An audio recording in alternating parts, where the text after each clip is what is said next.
Bienvenue dans Le rhumatisme et moi, le podcast de la Ligue suisse contre le rhumatisme. Aujourd'hui, nous abordons une maladie auto-immune et inflammatoire qui touche près de 15 000 personnes en Suisse, la maladie de Sjögren. Et pourtant, cette maladie reste encore très peu connue. Elle se manifeste par une sécheresse des muqueuses et d'autres symptômes invalidants comme la fatigue, la baisse des performances, l'épuisement et la fièvre.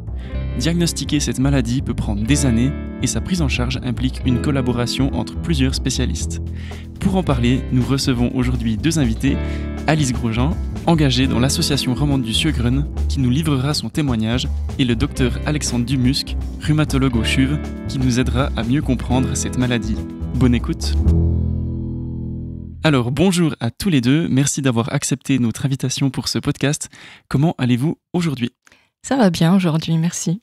Moi aussi, merci, sauf les pollens. Mais les pollens on qui fait avec. Ouais.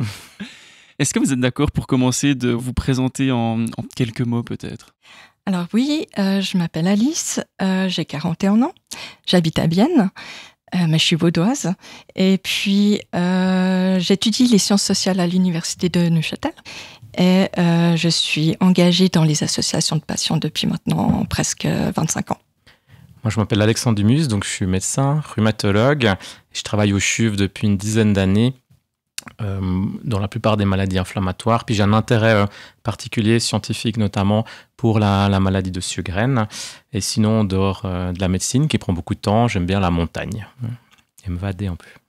Alors Alice, avant votre diagnostic, quels symptômes est-ce que vous aviez ressentis ? En fait, au début, j'avais les yeux qui brûlaient. Mais je me rendais pas compte en fait que c'était de la sécheresse. Je devais aussi tout le temps boire de l'eau en mangeant, mais je me rendais pas non plus compte là que c'était de la sécheresse aussi, parce que j'étais très jeune, j'étais adolescente. Et après j'ai commencé à être anormalement fatiguée, beaucoup plus que ce qui serait normal à cet âge-là. Et aussi j'ai commencé à avoir les doigts qui bleuissaient avec le froid. Donc là on s'est mis à chercher ce que je pouvais avoir. Alexandre, pourquoi est-ce que la maladie, elle peut être difficile à diagnostiquer ? Alors déjà, il n'y a pas de test unique. Comme souvent en rhumatologie, on pose un diagnostic sur un faisceau d'indices, que ce soit des symptômes, que ce soit des éléments à l'examen clinique ou des investigations spécialisées. Donc, on n'a pas juste un test oui-non. Donc, ça complique déjà les choses. Et la deuxième difficulté, notamment dans cette maladie, c'est que les patients sont très différents les uns des autres. Donc, ils peuvent présenter différents symptômes et voir différents spécialistes. Donc, il y a par exemple comme Alice les problèmes de sécheresse, c'est assez fréquent. Donc, on ira peut-être voir l'ophtalmologue. On peut avoir des patients qui ont des gonflements des glandes salivaires, donc aux joues. Là, on ira peut-être voir l'ORL. Et des fois, on a des atteintes un peu bizarres, mais qui existent, des poumons ou du système neurologique, et on verra donc un pneumologue ou un neurologue. Donc, autrement, de rares temps, on trouve certaines anomalies dans le sang qui font voir, par exemple, un immunologue ou un rhumatologue. Donc, c'est tous des points d'entrée, comme on dit, dans le système de santé qui sont différents. Et puis, pour chaque spécialiste, il doit y penser. Et dernière chose, les symptômes les plus fréquents, donc dans l'autre sens, que sont surtout la sécheresse, la fatigue et les douleurs chroniques, ça, ce ne sont pas des symptômes typiques de Sjögren. Donc pour un rhumatologue, c'est presque un tiers, la moitié de nos patients. Peut-être pas tous ces éléments, des trois éléments, mais on n'a vraiment pas de tests et de symptômes qui nous disent ça, c'est un Sjögren. Donc c'est ça qui est compliqué. Et le délai diagnostique, je ne sais plus combien il est actuellement, mais il est clairement de plusieurs années pour les patients en Europe en général, quoi. Alice, ça s'est passé comment pour vous ce parcours diagnostic ? Ça a pris combien de temps ? Alors pour moi, ça a pris environ 4 ans. Et je peux m'estimer assez chanceuse d'avoir eu que 4 ans, même si des fois c'est plus court. Il y a des personnes pour lesquelles c'est bien plus long. Et c'était difficile de ne pas savoir ce que j'avais. Et je doutais beaucoup de moi-même, et je me demandais mais pourquoi est-ce que je me sens comme ça, et puis on trouvait pas ce que j'avais, donc après on m'a envoyé aussi chez un psychiatre parce qu'on m'a dit que peut-être c'était dû j'étais déprimée, alors que en fait pas tant que ça. Heureusement le psychiatre m'a beaucoup rassurée et m'a encouragée à persévérer, et pour finir on a pu trouver, mais c'est vrai que c'est très difficile comme période, cette incertitude. On a l'impression un peu de perdre pied. Non, c'est sûr. Alors nous, on voit les patients effectivement après. Donc souvent, quand on arrive à un rhumatologue ou un immunologue, il y a déjà eu 2-3 étapes avant qu'un autre médecin a pensé que peut-être. C'est rare que les patients arrivent directement vers ce type de spécialiste. Et donc, effectivement, les patients ils nous expriment souvent leur souffrance, leur errance diagnostique. Et finalement, on en parlera après, mais même si on pose juste un nom, puis nous, on n'a peut-être pas toujours beaucoup de choses à proposer. Souvent, pour le patient, c'est très important d'avoir un nom. Pour vous, Alice, d'avoir ce nom, ça a fait quoi ? Ça permet d'avoir une certaine reconnaissance et puis que les gens arrêtent de dire que c'est tout dans la tête, en fait. Puis bon, même si c'est dans la tête, ça rend pas les choses moins importantes, hein. Mais de dire que je crée moi-même ma maladie, c'est très culpabilisant. Puis Alexandre, quelle est la probabilité d'une erreur de diagnostic ? Est-ce qu'on confond souvent le Sjögren avec d'autres maladies ? Alors, je retournerai dans l'autre sens. La question, c'est que souvent le Sjögren, c'est donc une maladie auto-immune. Ça veut dire qu'on a le plus souvent des anticorps dirigés contre soi-même. Et ça fait partie de ce qu'on appelle des connectivites ou collagénoses, selon si on prend les termes francophones ou anglais.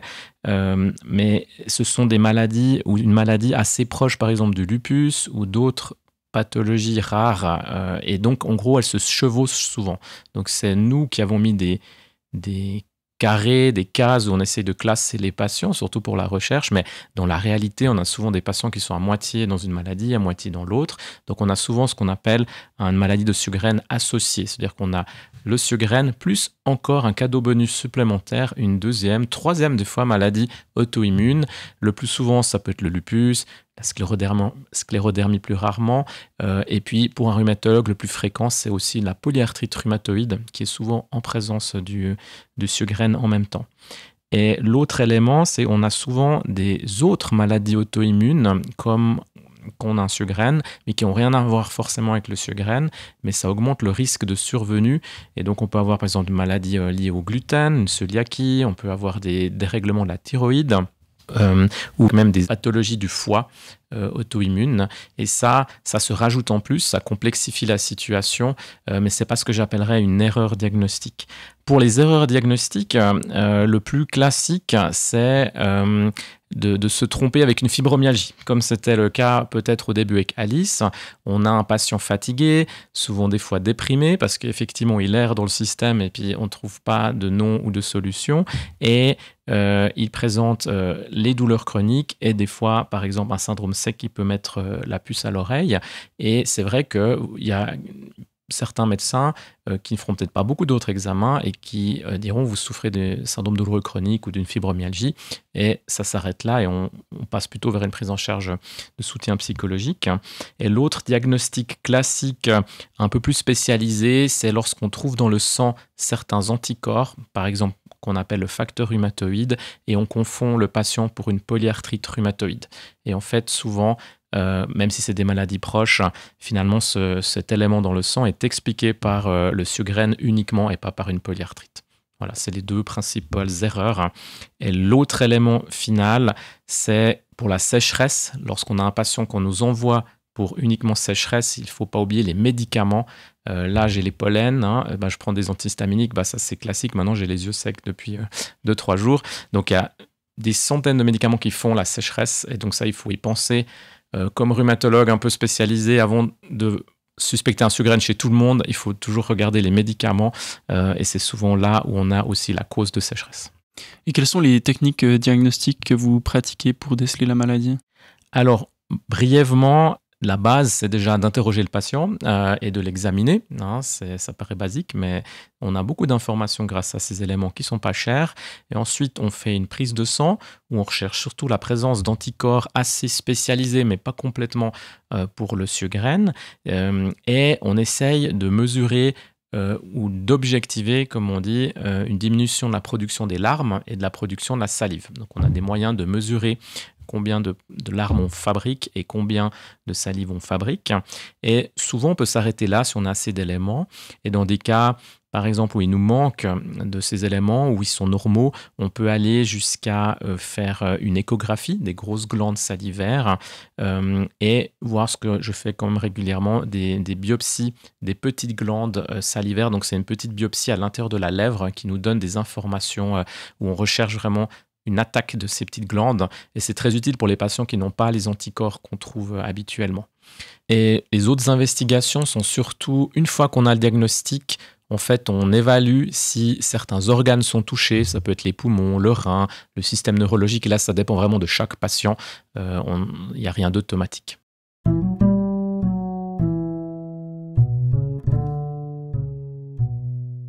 Alice, quels sont les symptômes qui vous gênent le plus au quotidien ?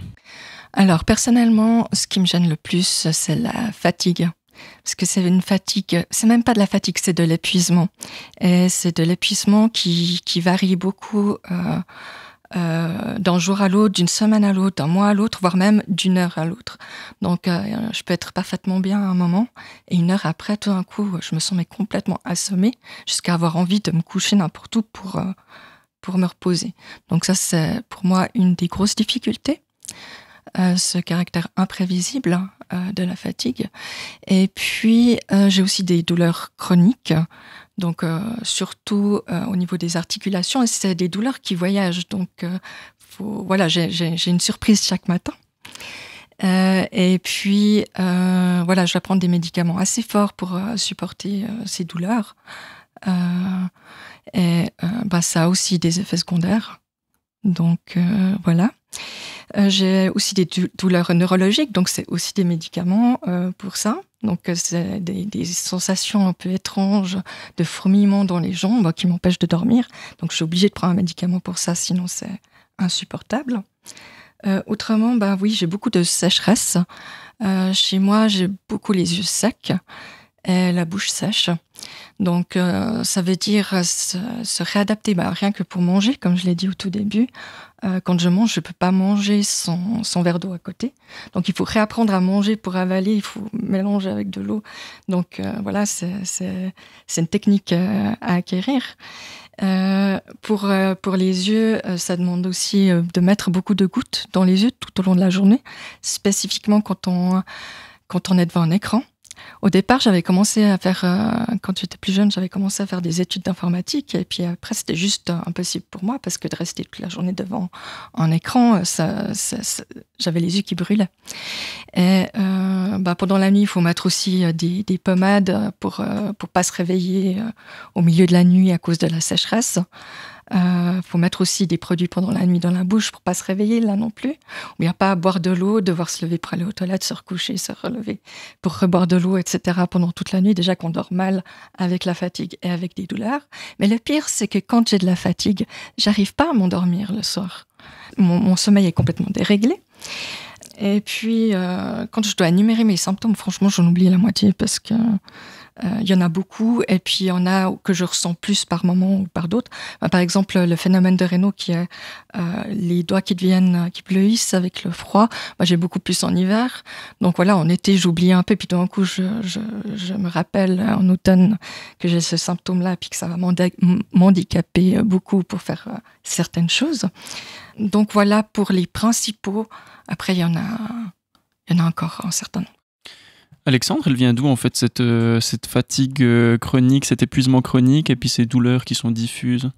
Alors pour la fatigue, ce n'est pas propre aux Sjögren. Donc la plupart de nos patients souffrant de maladies inflammatoires en rhumatologie sont fatigués. Mais c'est vrai, pour les patients qui ont la maladie de Sjögren, la fatigue elle est particulièrement intense, plus que les autres patients, ou patiente même, et il y a un élément, je pense que, comme Alice l'a dit, d'imprévisibilité. C'est-à-dire que ça, je trouve que ça ressort.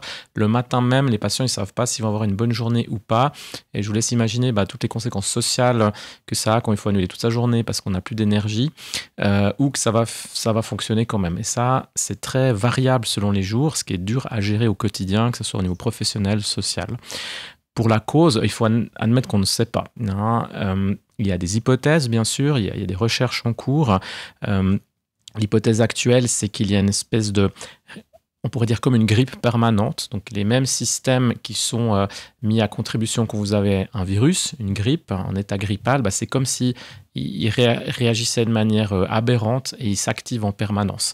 Donc ça, c'est l'hypothèse actuelle. Il y a probablement peut-être des liens ou des causes communes avec, par exemple, la mononucléose, où on a vu des tennisman très célèbres qui ont dû arrêter 6 mois. C'est un peu ces mêmes mécanismes possiblement qui sont en jeu. Et il y a des études actuellement avec le Covid long, où il y a énormément de financement aussi pour la recherche. Donc on espère aussi que pour d'autres maladies, ça soit des mécanismes en fait qui soient élucidés aussi pour ces maladies. Donc ça, c'est à suivre. Et puis les douleurs, on ne sait pas non plus exactement la cause. On a une partie, mais qui est finalement pas la principale, des patients qui ont des douleurs articulaires très claires, avec même des arthrites. Et ça, c'est, comme on voit dans différentes autres maladies rhumatologiques, c'est une expression articulaire de la maladie, mais on a aussi beaucoup de patients qui ont juste mal un peu partout où on appuie sur le corps, et ça peut être aussi une atteinte des articulations, mais c'est aussi peut-être un dérèglement au niveau du cerveau, en fait au niveau des centres de la douleur, où il devient plus sensible à la douleur. Donc c'est aussi mal compris, mais c'est un phénomène qui est connu dans d'autres maladies rhumatologiques. La fibromyalgie, il y a aussi probablement des éléments communs, même si là, on a clairement une maladie auto-immune derrière. Donc je pense que c'est un mélange de causes, mais une réponse, que ce soit pour la fatigue et les douleurs, on n'en a pas pour l'instant. Alice, comment vous avez appris à les gérer, ces symptômes? Est-ce que vous avez quelques astuces pour la sécheresse? Alors gérer les symptômes, c'est vraiment un numéro d'équilibrisme, je trouve. J'ai l'impression d'être un funambule en permanence. Et c'est beaucoup d'apprentissage et surtout de réapprentissage parce que c'est une maladie chronique au long cours, donc il va falloir se réadapter au fur et à mesure. Donc une astuce qui est valable pour une personne à un moment donné ne sera pas forcément valable pour la même personne 10 ans plus tard ou pour une autre personne. Mais personnellement, j'essaye d'avoir un mode de vie équilibré, donc de bien manger, de faire de l'exercice, donc marcher me fait beaucoup de bien. Ça, c'est quelque chose que j'arrive à faire même quand je suis pas trop en forme. Après, quand je vais un peu mieux, je vais nager.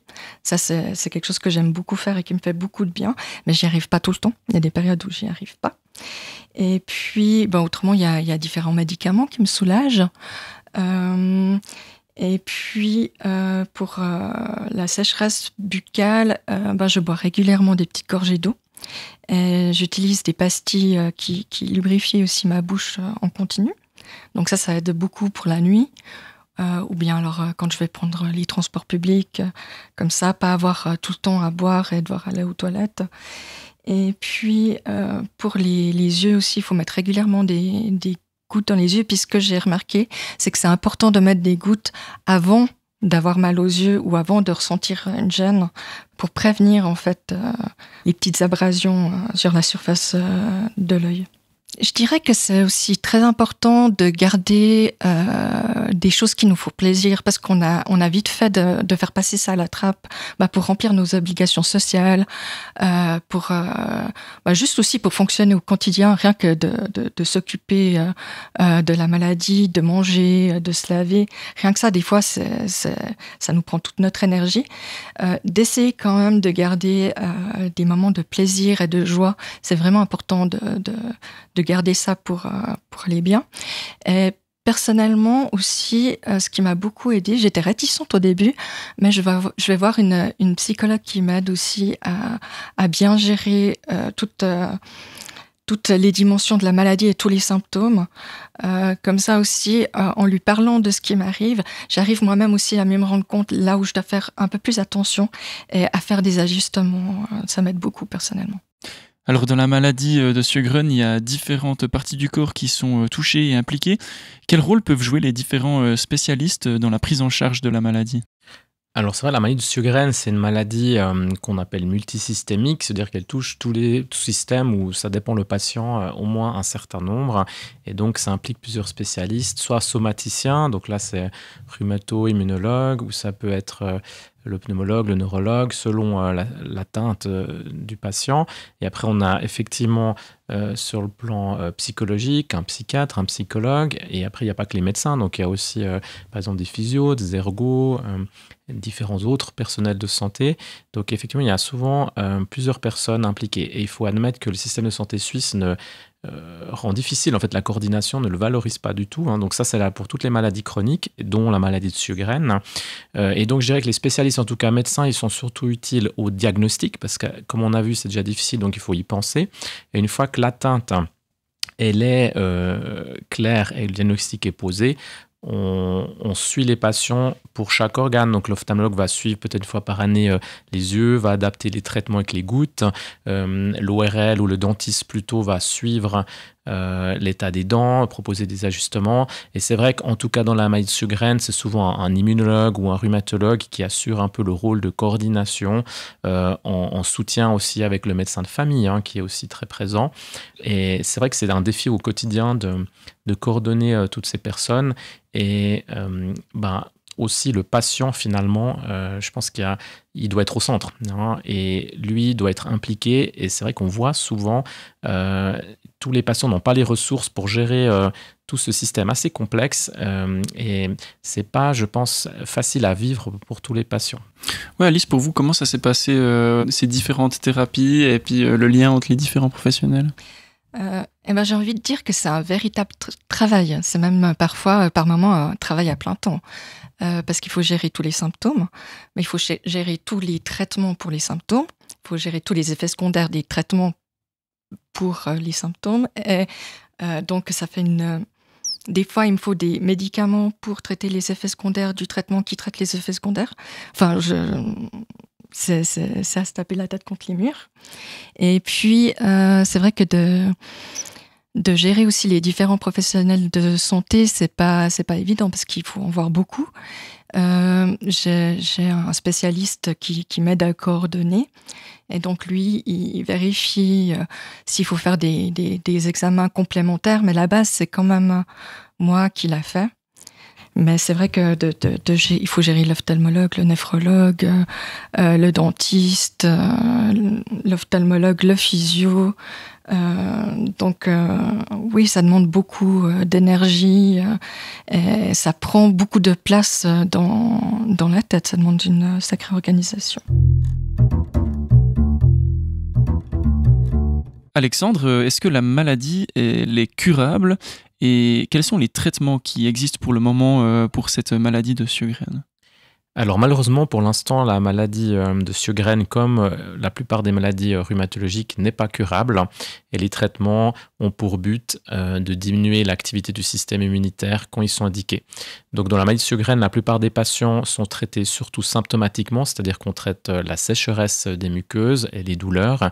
Et dans certains cas, on utilise des traitements immunosuppresseurs selon les différentes atteintes d'organes. Alice, votre traitement à vous, il ressemble à quoi?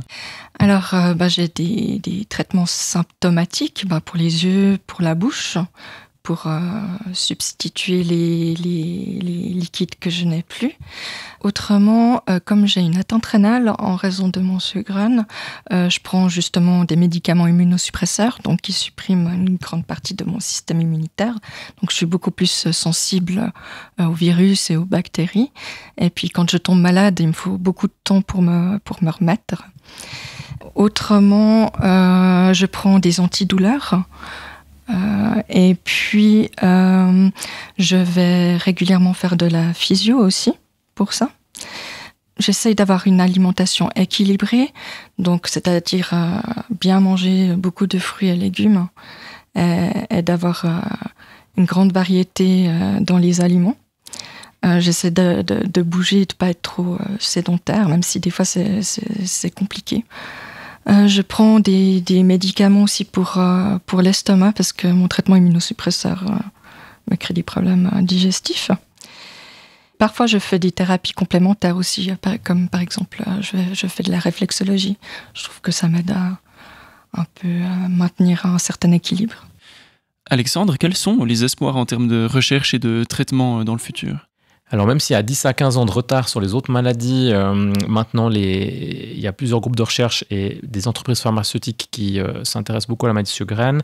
Et donc heureusement, il y a maintenant au moins 5 traitements qui ont passé les essais de phase 2.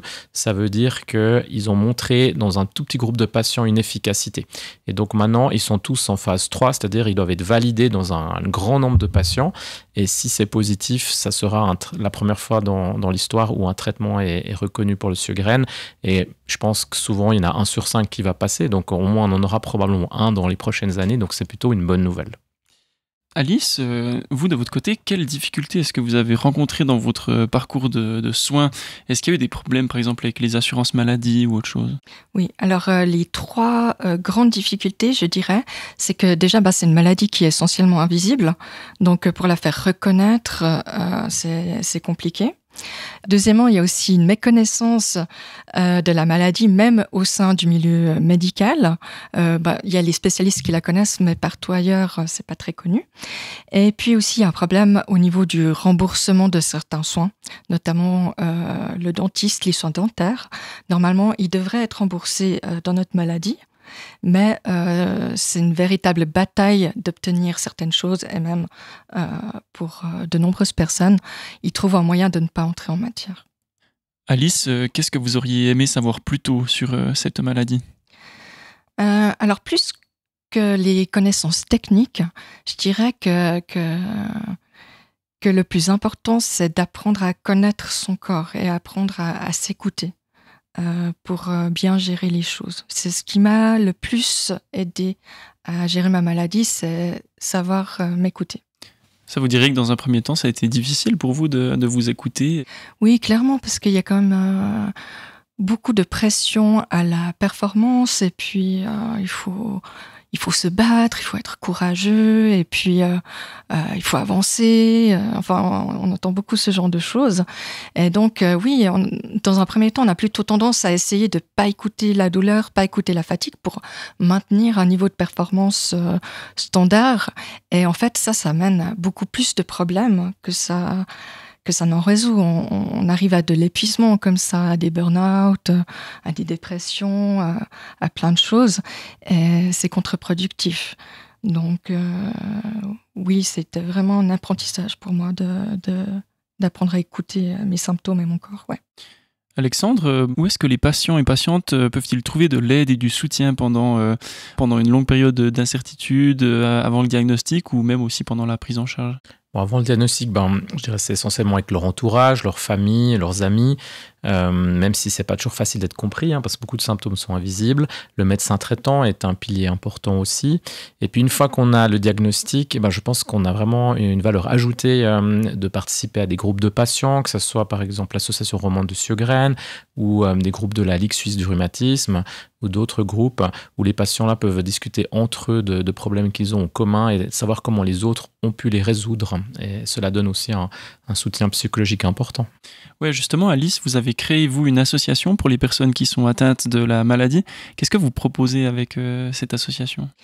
Eh bien, justement, on propose aux patients de parler avec d'autres patients. En tout cas, au départ, j'ai créé cette association dans ce but-là aussi, entre autres, parce que on est compris au moins par les autres patients. On peut s'inspirer de leur stratégie de gestion de la maladie, on peut s'échanger des petites astuces, mais rien que le fait d'être compris par quelqu'un qui sait ce qu'on vit, ça fait déjà beaucoup de bien, je trouve.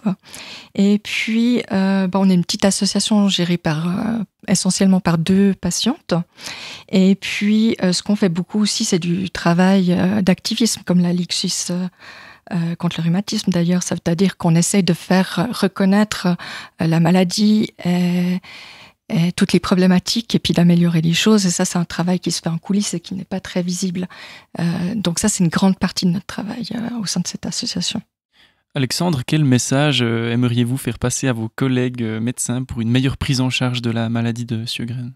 Je pense que la priorité, c'est déjà le diagnostic avant la prise en charge. On a vu les patients attendre des fois plusieurs années. Donc, à tous les médecins, notamment de premier recours, de connaître les symptômes principaux et qu'un patient qui a des fatigues chroniques, des douleurs chroniques et une sécheresse des muqueuses, il faut penser à une maladie de Sjögren. Et une fois que le diagnostic est posé, je pense que c'est plus dans la main des spécialistes ou même si on est limité dans les options, c'est souvent plus facile à prendre en charge après. Alors on arrive gentiment au terme de cette discussion, mais peut-être pour la conclure, est-ce que Alice voulait adresser un message à d'autres personnes qui seraient concernées par la maladie et qui nous écouteraient aujourd'hui ? Alors, ce que j'aimerais dire, c'est que vivre avec cette maladie, c'est difficile, c'est complexe, que ça implique beaucoup d'adaptation et que même s'il n'y a pas de remède miracle, il est tout à fait possible d'avoir une vie satisfaisante, épanouissante et de trouver un équilibre malgré tout ça. Et puis, ce que je recommande le plus aux autres patientes et patients, c'est qu'il faut qu'ils soient leur meilleur ami dans cette maladie parce que elle sera là durant toute la vie. Donc, il faut vraiment apprendre à vivre avec. Merci d'avoir écouté cet épisode du podcast Le Rhumatisme et moi. Vous pouvez retrouver les épisodes précédents sur le site de la Ligue suisse contre le rhumatisme, www.ligue-rhumatisme.ch. N'hésitez pas à contacter l'association romande du Sjögren pour toute question ou pour s'approcher de groupes d'entraide. Des forums de discussion existent sur le Facebook de l'association. Mais aussi, vous pouvez appeler la ligne de conseil de la Ligue suisse contre le rhumatisme pour plus d'informations et de soutien. Ce podcast a été réalisé par Mai Biedermann de l'agence Radar RP.